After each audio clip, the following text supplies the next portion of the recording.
السلام علیکم دوستو۔ اللہ بھی اپنے انہی بندوں پر رحم کرتا ہے جو رحم دل ہوتے ہیں۔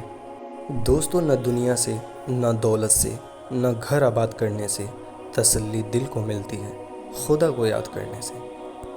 دوستو، اپنی تکلیف اس کو بتاؤ جو حل کر سکے۔ ہر کسی کو بتاؤ گے تو اپنا مقام کھو بیٹھو گے۔ اپنے ایمان کی سلامتی کے ساتھ روٹی کا ٹکڑا اور پانی کا پیالہ اور پوسیدہ کپڑا اس عیش سے بہتر ہے جس کے بعد ندامت ہو۔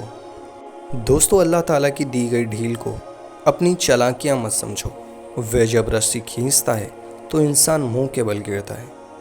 دوستو، اپنے دل کو مضبوط بناؤ اور اللہ پر یقین رکھو، وہ تمہاری ہر مشکل آسان کر دے گا۔ دوستو، آغاز پر یقین مت کیجیے، حقیقی الفاظ آخر میں ادا کیے جاتے ہیں۔ والدین کی دولت سے خریدی گئی خواہشیں ہی خوشی دیتی ہیں۔ اپنی کمائی سے تو انسان ضروریات پوری کرتے ہوئے بھی بار بار سوچتا ہے۔ دوستو، رب فرماتا ہے، سب کچھ چھوڑ کر اندھا اعتبار کر لو مجھ پر، یقین کرو میں اپنے وعدے کا بڑا سچا ہوں۔ دوستو، آپ کب صحیح تھے یہ کوئی یاد نہیں رکھتا، لیکن آپ کہاں غلط ہو یہ بات کوئی نہیں بھولتا۔ انسان ہمیشہ تکلیف میں ہی سیکھتا ہے، خوشی میں تو پچھلے سبق بھی بھول جاتا ہے۔ انسان پریشانیوں کی گنتی کرنے کا ماہر ہے، لیکن نعمتوں کا حساب کرنا بھول جاتا ہے۔